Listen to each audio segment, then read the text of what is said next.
Financial markets పై పట్టు సాధించాలనుకునే వాళ్ళు Revanth conduct చేసే వెబినార్ కోసం ఈ నెంబర్ కి కాల్ చేయండి. సుమన్ టీవీ ప్రేక్షకులు నమస్కారం. నేను మీ రేవంత్ చలమల. సో ఈరోజు ఒక ఇంట్రెస్టింగ్ ఇన్వెస్టింగ్ స్ట్రాటజీ గురించి మాట్లాడాలనుకుంటున్నాను. మన దేశంలోనే కాదు, ప్రపంచంలో పెద్ద పెద్ద ఇన్వెస్టర్స్ అందరూ కామన్గా ఫాలో అయ్యే ఒకే ఒక స్ట్రాటజీ, అదే కాంట్రేరియన్ ఇన్వెస్టింగ్ స్ట్రాటజీ. వాళ్ళని కాంట్రేరియన్ ఇన్వెస్టర్స్ అని అంటారు. సో బేసిక్గా ఈ ఇన్వెస్ట్మెంట్ స్ట్రాటజీ ఎలా వర్క్ చేస్తుంది, దాన్ని మన రియల్ లైఫ్లో అటు స్టాక్ పికింగ్లో కావచ్చు, లేదా మ్యూచువల్ ఫండ్ సెలక్షన్లో కావచ్చు. సో ఒక మ్యూచువల్ ఫండ్ పోర్ట్ఫోలియోలో తయారు చేసుకోవడంలో కూడా మనం ఈ కాంట్రేరియన్ ఇన్వెస్టింగ్ స్ట్రాటజీని ఉపయోగించే ప్రయత్నం చేయొచ్చు. కాకపోతే దానికంటే ముందు, అది చెప్పే ముందు కొన్ని నియమాలు ఖచ్చితంగా ఉంటాయి. ఈ కాంట్రేరియన్ ఇన్వెస్టర్స్ చాలా ఓపికగా ఉండాలి, చాలా ధైర్యంతో ఉండాలి. సో కాంట్రేరియన్ ఇన్వెస్టింగ్ స్ట్రాటజీ అనేది యాక్చువల్గా సేఫ్ అయినప్పటికీ చూసేటప్పుడు మాత్రం, అంటే మనం బిగినింగ్లో స్టార్ట్ చేసేటప్పుడు మనకు కొంతవరకు రిస్కీగా కనిపిస్తూ ఉంటుంది. సో బేసిక్ అసలు ఈ స్ట్రాటజీ ఏంటి, ఈ స్ట్రాటజీ ఒక పని ఏంటి అని అంటే, మార్కెట్ అంతా ఎటువైపు అయితే చూస్తుందో ఆ వైపుగా కాకుండా ఆపోజిట్ సైడ్లో, సో మార్కెట్ ట్రెండ్కి ఆపోజిట్ సైడ్లో ఏమేమి అసెట్స్ మనకి డిస్కౌంటెడ్గా అవైలబుల్ ఉన్నాయి, అండ్ ఏవేవి సెక్టార్స్ మనకి డిస్కౌంటెడ్గా అండ్ అండర్ వాల్యూడ్గా అండ్ అదే విధంగా ఎకనామికల్ అడ్వాంటేజెస్ నెక్స్ట్ ఫ్యూ ఇయర్స్లో తీసుకోవడానికి అవకాశం ఉన్నాయి, అండ్ ఆ సెక్టార్స్లో ఏ స్టాక్స్ని ఐడెంటిఫై చేయాలి. సో బేసిక్గా దీన్ని కాంట్రేరియన్ ఇన్వెస్టింగ్ స్ట్రాటజీ అని అంటారు. సో బేసిక్గా మన ప్రపంచంలో ఏ పెద్ద ఇన్వెస్టర్ అయినా కానీ, వారెన్ బఫెట్ గారు one of the biggest contrarian ఇన్వెస్టర్గా చెప్పుకుంటారు. సో బేసిక్గా వాళ్ళు ఎలా ఫాలో అవుతారు, మనకు రకరకాల కామెంట్స్ కనిపిస్తూ ఉంటాయి. వారెన్ బఫెట్ గారు రికార్డ్ హై క్యాష్లో కూర్చొని ఉన్నారు. సో బేసిక్ ఇదంతా కూడా ఆ కాంట్రేరియన్ ఇన్వెస్టింగ్ స్ట్రాటజీలో భాగం మాత్రమే. సో బేసిక్గా రికార్డ్ హై క్యాష్లో కూర్చోవటము అనేది అదేదో వాళ్ళు ఇంకేదో డౌన్ వస్తుంది, మార్కెట్ డిప్ అయితే కొందాము అని ఒకటే కాకుండా, ఈ కాంట్రేరియన్ స్ట్రాటజీలో భాగం కింద అటు వాళ్ళు క్యాష్ కాంపోనెంట్ అండ్ ఈక్విటీ కాంపోనెంట్ని మేనేజ్ చేస్తూ ఉంటారు.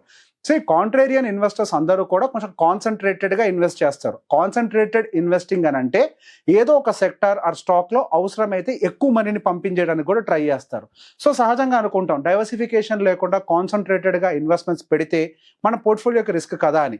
సో బేసిక్గా ఆ పోర్ట్ఫోలియోని హెడ్జ్ చేయడం కోసమే అటు క్యాష్ కాంపోనెంట్ కానీ బాండ్ కాంపోనెంట్, అంటే మనకి ఫిక్స్డ్ రిటర్న్స్ ఏవైతే వస్తాయో వాటిని హెడ్జ్ కింద పెట్టుకొని దాన్ని యూజ్ చేస్తూ ఉంటారు. సో బేసిక్గా ఫర్ ఎగ్జాంపుల్గా సింపుల్గా చెప్తాను. సో బేసిక్గా మనకి వారెన్ బఫెట్ గారి ఇన్వెస్ట్మెంట్స్లో దాదాపుగా 40% వరకు కూడా యాపిల్ స్టాక్సే ఉండేవి. ఆయన ఇన్వెస్ట్ చేసినప్పుడు అది చాలా తక్కువ ధరలో ఉన్నాయి. దాదాపుగా 3 సంవత్సరాల వరకు కూడా అవి ఎటువంటి రిటర్న్స్ డెలివర్ చేయలేదు. సో ఆయనకున్నటువంటి స్ట్రాంగ్ కన్విక్షన్ ఏంటి, అది యాపిల్ గోయింగ్ ఫర్దర్ డెఫినెట్గా బాగా పర్ఫామ్ చేయడానికి అవకాశం ఉంది. So as it an consumption, అంటే సో బేసిక్గా ఒక కన్జ్యూమర్ గుడ్ అది, as well as an IT segment related. So going further ఇది బూమ్ అవడానికి చాలా ఎక్కువగా అవకాశాలు ఉన్నాయి. డిస్కౌంటెడ్ ప్రైస్లో ఉంది, మార్కెట్ అంతా ఇంకో వైపుగా చూస్తుంది. సో ఇటువైపుగా చూసి దాంట్లో అక్యుములేషన్ మొదలు పెడతాను. సో అట్లా చేయటం మొదలుపెట్టిన తర్వాత ఆయనకి one of the major wealth క్రియేటర్గా రీసెంట్గా యాపిలే నిలబడింది. సో ఆయన యాపిల్ పిక్ చేసిన తర్వాత రీసెంట్గా వాటిలోంచి ప్రాఫిట్ బుక్ చేయడం మొదలు పెడుతూ వస్తున్నారు. సో ప్రాఫిట్ బుక్ చేస్తున్నారు అని అంటే అందులో ఏదో వీక్నెస్ ఉంది అని అనుకుంటున్నాం, కానీ యాక్చువల్గా అది వీక్నెస్లో ఉండటం కాదు. దాదాపుగా ఆయన ఈక్విటీ అలాట్మెంట్ని ఒకటే ప్రైజింగ్లో, అంటే ఆయన $300 బిలియన్ కనుక డిప్లాయ్ చేసుకుంటుంటే అది ఎంతైతే పెరుగుతుందో దాని పైన ఉండేటువంటి దాన్ని, అంటే ఒక లిమిట్ని దాటిన తర్వాత దాన్ని బుక్ చేసుకుంటూ ఆ $300 బిలియన్ మాత్రమే మెయింటైన్ చేస్తూ మిగతా అంతా కూడా క్యాష్లోకి షిఫ్ట్ చేస్తున్నారు. ఆ క్యాష్లోకి షిఫ్ట్ చేసిన తర్వాత నెక్స్ట్ ఆపర్చునిటీ ఎక్కడ రాబోతోంది, ఏ సెగ్మెంట్లో రాబోతోంది, ఏ స్టాక్లో రాబోతుంది అన్న దాని మీద కొంత రీసెర్చ్, కొంత కాదు చాలా రీసెర్చ్ అండ్ అనాలిసిస్ చేయాలి. సో ఇండియన్ మ్యూచువల్ ఫండ్స్లో ఇన్వెస్ట్మెంట్స్ పెట్టేటప్పుడు కూడా మనము నెక్స్ట్ అప్కమింగ్ డేస్లో, సో బేసిక్గా రీసెంట్గా చూసాం మనం సెంటిమెంటల్ ర్యాలీ, ఆ సెక్టార్ ఈ సెక్టార్, ఇన్ఫ్రాస్ట్రక్చర్, డిఫెన్స్, పిఎస్యు అని అన్ని పరిగెట్టేశాయి.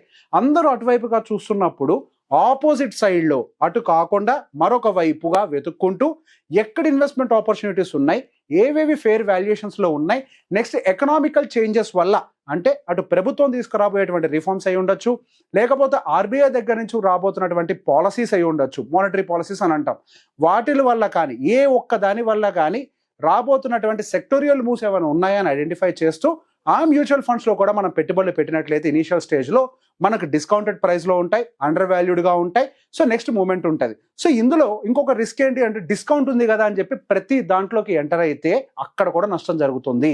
సో ప్రతి దాంట్లోకి ఎంటర్ అవ్వకుండా ఉండాలి అని అంటే డెఫినెట్గా దానికి కావాల్సినంత స్టడీ చేయాల్సిందే. ఆ స్టడీ చేస్తే అప్పుడు మనం ఒక కాంట్రేరియన్ ఇన్వెస్టర్గా మారతాము. సో కాంట్రేరియన్ ఇన్వెస్టర్ అనగానే, సో బేసిక్గా జనరల్ ఇన్వెస్టర్ అనగానే కాంట్రేరియన్ కాదు, ఉన్న డబ్బులన్నింటినీ డిప్లాయ్ చేసేయాలి అని అనుకుంటాం. డిప్లాయ్ చేయకపోతే కావాల్సిన రిటర్న్ రాదు అని అనుకుంటాం. ఇది ఎప్పుడైనా కానీ తప్పటి స్ట్రాటజీయే. మనం ఒక ఇన్వెస్టర్గా ఎదగాలి అని అంటే డబ్బుల్ని మొత్తాన్ని డిప్లాయ్ చేయాల్సిన అవసరం లేదు. ఏదైతే విన్నింగ్ హార్స్ ఉంటుందో, అంటే ఇక నుంచి పరిగెట్టడం మొదలుపెట్టి ఏదైతే నెక్స్ట్ 2, 3, 4, 5 ఆర్ 10 ఇయర్స్లో విన్నింగ్ హార్స్ ఉంటుందో ఆ హార్స్ మీద మనం ఇన్వెస్ట్ చేసినా చాలు.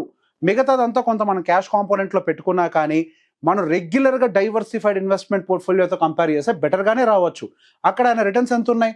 19%. యుఎస్ మార్కెట్స్ జనరల్గా అంత డెలివర్ చేయవు కదా, బట్ స్టిల్ వాళ్ళకి అంతంత రిటర్న్స్ వచ్చాయి అని అంటే కేవలం ఎవరు చూడని వైపుగా చూసినప్పుడు మాత్రమే ఇన్వెస్ట్ చేశారు కాబట్టి గెలుస్తున్నారు.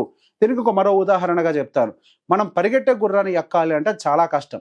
ఎక్కచ్చు, పడిపోవచ్చు, ఏదన్నా జరగచ్చు. అలా కాకుండా మనం గుర్రాన్ని అది ఆగున్నప్పుడే ఎక్కి రేస్ బిగినింగ్ నుంచి ఎండింగ్ దాకా వెళ్తేనే మనం యాక్చువల్గా విన్నింగ్ని తీసుకోగలుగుతాం. ఇన్ ద సేమ్ వే ఏదైనా కానీ ప్రారంభం అయ్యే ముందు ఎంటర్ అవ్వాలి. దానికి కావాల్సిన రీసెర్చ్ అండ్ అనాలిసిస్ని చేసుకుంటూ మనం ఫండ్స్ని ప్రిపేర్డ్గా పెట్టుకొని వాటిలో కనుక షిఫ్ట్ చేసుకుంటూ ఉంటే అప్పుడు మనం ఒక మంచి కాంట్రేరియన్ ఇన్వెస్టర్గా ఉంటాం. ఈ ప్రపంచంలో ఏ పెద్ద ఇన్వెస్టర్ అయినా కానీ ఖచ్చితంగా ఫాలో అయ్యే థియరీ ఏదైనా ఉంది అని అంటే అది కాంట్రేరియన్ ఇన్వెస్టింగ్ లేదా value investing. Value investing comparatively కొంత ఈజీగా ఉండొచ్చేమో, కానీ when compare to value investing contrarian investing method అనేది బెటర్ ఆల్ఫా, అంటే బెటర్ రిటర్న్స్ జనరేట్ చేయడానికి అవకాశం ఉంటుంది. అగైన్ మళ్ళీ చెప్తున్నాను, ఈ కాంట్రేరియన్ ఇన్వెస్టింగ్ యాక్చువల్గా when compare to regular diversified investing కంటే కూడా సేఫ్ అయినప్పటికీ ఇది చూడటానికి కొంచెం రిస్కీగా ఉంటుంది. ఎందుకంటే దానికి చాలా పేషెన్స్ కావాలి, దానికి కావాల్సినంత రీసెర్చ్ కూడా చేసి ఉండాలి.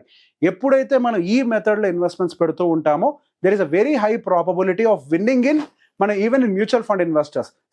మ్యూచువల్ ఫండ్ ఇన్వెస్టింగ్ సింపుల్గా చెప్తున్నామండి. ఎవరైతే ముందుగా పిఎస్యు రిలేటెడ్ మ్యూచువల్ ఫండ్స్లో పెట్టుంటారో వాళ్ళకి డబ్బులు బాగా వచ్చి ఉంటాయి. ఇన్ఫ్రాస్ట్రక్చర్ సేమ్ యాజ్ డిఫెన్స్ కూడా. అలా కాకుండా లాస్ట్లో వస్తే చాలామంది ఈ ర్యాలీలో గమనించాం, లాస్ట్లో వచ్చి ఎంటర్ అయ్యి దాంట్లో ఇబ్బందులు పడుతున్న వాళ్ళు. సో బేసిక్గా ఎప్పుడు కూడా పరిగెట్టిన తర్వాత కాదు, సో బేసిక్గా పరిగెట్టేసిన తర్వాత అక్కడి నుంచి ఇందాక చెప్పాను కదా యాపిల్లో నుంచి తగ్గించుకుంటూ వస్తున్నారని, ఇన్ ద సేమ్ వే పరిగెట్టాక తగ్గడం మొదలవ్వాలి, కానీ అప్పుడు ఎంటర్ అయ్యే ప్రయత్నం చేస్తే మనం యాక్చువల్ రిటర్న్ తీసుకోము.